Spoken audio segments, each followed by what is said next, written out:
वाहिगुरु जी का खालसा, वाहिगुरु जी की फतेह। आज हम बात करेंगे श्री गुरु अर्जन देव जी और श्री गुरु हरगोबिंद साहिब जी के बारे में। पार्ट फर्स्ट तो हमने ऑलरेडी अपलोड कर रखा है, डिस्क्रिप्शन में उसका लिंक भी डाल देंगे, अगर आप देखना चाहें तो आप देख सकते हैं। जिसमें हमने बताया था कि जब श्री गुरु हरगोबिंद साहिब जी का जन्म नहीं हुआ था, उस वक्त की सिचुएशन क्या थी। थोड़ा सा एक्सप्लेन कर देता हूँ। गुरु अर्जन देव जी और उनके बड़े भाई थे पृथ्या जी। गुरु अर्जन देव जी को गुरुगद्दी मिल गई थी, लेकिन पृथ्या को गुरुगद्दी नहीं मिली, जिसकी वजह से वो गुरु अर्जन देव जी से बहुत ही ज्यादा नाराज था। इसलिए बार बार वो यही कोशिश करता था कि कैसे ना कैसे इनको परेशान किया जाए। लेकिन एक बात से पृथ्या और उसकी वाइफ कर्म बहुत ही ज्यादा खुश थे, क्योंकि गुरु अर्जन देव जी के घर में कोई भी संतान नहीं थी।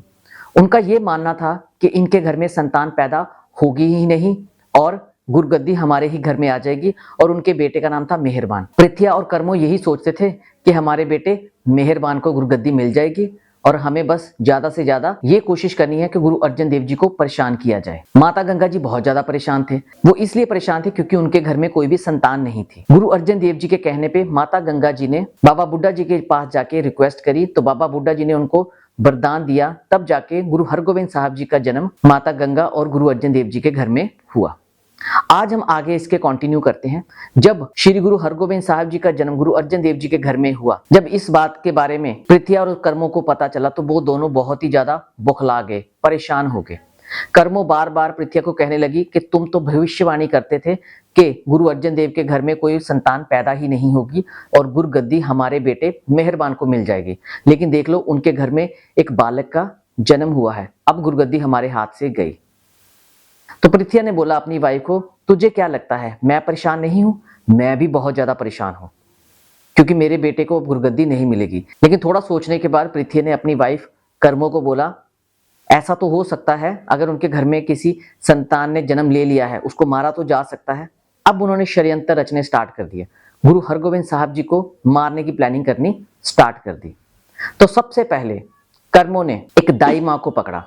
वो गुरु घर की नौकर थी और उसका यही काम होता था कि जब कोई माँ बच्चे को जन्म देती है तो वो ट्रीटमेंट करती है। पुराने टाइम में हॉस्पिटल वगैरह तो होते नहीं थे, तो दाई अम्मा होती थी जो माँ को ट्रीट करती थी और बच्चा पैदा होता था। उन्होंने दाई अम्मा को बुलाया और उसको बताया कि ऐसे ऐसे करके एक बच्चे का जन्म हुआ है गुरु अर्जन देव जी के घर में, और तूने उस बच्चे को मारना है, जान से ही मार देना है। अगर तू ऐसा करने में कामयाब हो जाती है तो तेरी सारी जिंदगी ऐशो आराम से निकलेगी, तेरे को घर मिलेगा, तेरे को शान और शौकत, पैसे, सोना सब कुछ मिलेगा। तो दाई भी उनकी बातों में आ गई। तो दाई ने क्या किया, श्री गुरु अर्जन देव जी के घर में चली गई। जब वो गुरु अर्जन देव जी के घर में गई तो वहां पे जाके वो क्या देखती है कि एक बालक का जन्म हुआ है और वो बालक माता गंगा की गोद में रो रहा है, दूध पीने से इनकार कर रहा है। लेकिन जैसे ही दाई माँ को माता गंगा ने देखा, वो खुश होगी कि मेरे बेटे को ट्रीटमेंट देने के लिए अब दाई अम्मा भी आ गई है। तो दाई अम्मा ने जाते माता गंगा को बोला कि माता आपने तो मुझे बताया नहीं, मैं खुद स्पेशल चल के आई हूं आपको बधाइयां देने कि आपके घर में एक अच्छे बालक का, एक सुंदर बालक का जन्म हुआ है।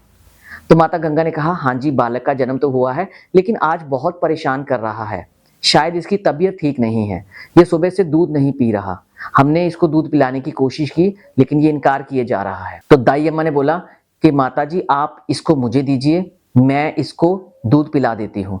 हाँ, कर्मों का बेटा मेहरबान वो भी काफी बार बीमार हो जाता था, तो वो मेरे पास लेके आते थे, तो मैं ही उसको ठीक करती थी, मुझे सब पता है कि बच्चे को कैसे ठीक करना चाहिए। माता गंगा उनकी बातों में आ गई और उन्होंने गुरु हरगोबिंद साहब जी जो बहुत छोटे थे दाई माँ की गोद में लिटा दिया। अब दाई माँ ने क्या किया था, अपने साथ जहर लेके आई हुई थी और उसने दूध पिलाने की बजाय जहर गुरु हरगोबिंद साहब जी को देने की कोशिश की। गुरु हरगोबिंद साहब जी ने पीने से इनकार कर दिया। कुछ इतिहासकार तो ये कहते हैं कि उन्होंने गुरु हरगोबिंद साहब जी के मुंह में डाल भी दिया था जहर, और गुरु हरगोबिंद साहब जी ने बाहर निकाल दिया। इतना करने के बाद ही दाई माँ बड़ी जोर से पीछे को गिर गई और बेहोश हो गई। थोड़ी देर के लिए बेहोश हुई और माता गंगा और उनके साथ जो भी सेवक थे उन्होंने आके दाई माँ को उठाया, पानी वानी पिलाया, और दाई माँ जोर जोर से रोने लग पड़ी, चिल्लाने लग पड़ी और ये बोलने लग पड़ी कि मुझे माफ कर दीजिए, मैं आपके बेटे को ठीक नहीं करने आई थी, जान से मारने आई थी। और उसने सारे का सारा सच उगल दिया और ये बता दिया कि पृथ्या और उसकी वाइफ कर्मो ने मुझे भेजा था पैसे देके कि तू गुरु अर्जन देव जी के घर में जा और वहां पे जाके उनके बेटे को जान से ही मार दे। तो मैं स्पेशल यही काम करने आई थी, लेकिन मुझे माफ कर दीजिए, मुझे अपने किए पे बहुत ही ज़्यादा शर्मिंदगी है और मैं समझ गई जो मेरे साथ हुआ, जैसे मैं बेहोश हुई हूँ, ये सिर्फ और सिर्फ इसी वजह से हुआ क्योंकि मैं बहुत ही गलत काम करने जा रही थी। ये खबर सब जगह फैल गई, बहुत ही ज़्यादा बेइज्जती हुई कर्मों और पृथ्या की, लेकिन वो बहुत ही ज़्यादा बेशर्म थे। उन्होंने अपना काम करना छोड़ा ही नहीं। उन्होंने तो ठान रखी थी कि गुरु हरगोविंद साहब जी को जान से मार ही दिया जाएगा।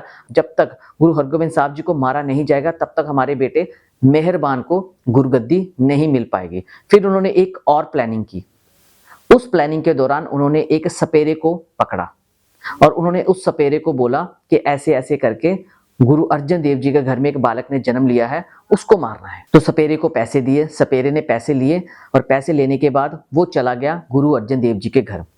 जब वो गुरु अर्जन देव जी के घर में गया, वो वहां पे देख रहा है कि माता गंगा बहुत ही खुश है और छोटा बालक गुरु हरगोविंद साहब जी खेल खेल रहे थे, कूद रहे थे, तो उनको बहुत अच्छा लग रहा था, इसलिए माता गंगा बहुत ही ज्यादा खुश थी।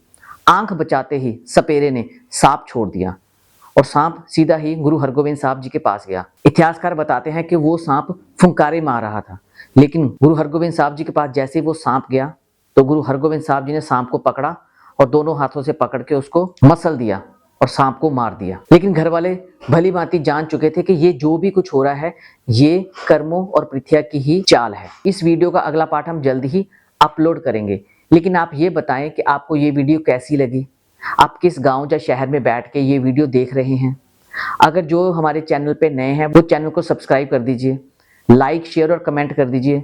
अपने बच्चों के साथ बैठ के ये वीडियो देखें और उनको भी दिखाएं ताकि उनको हमारे इतिहास के बारे में पता चले।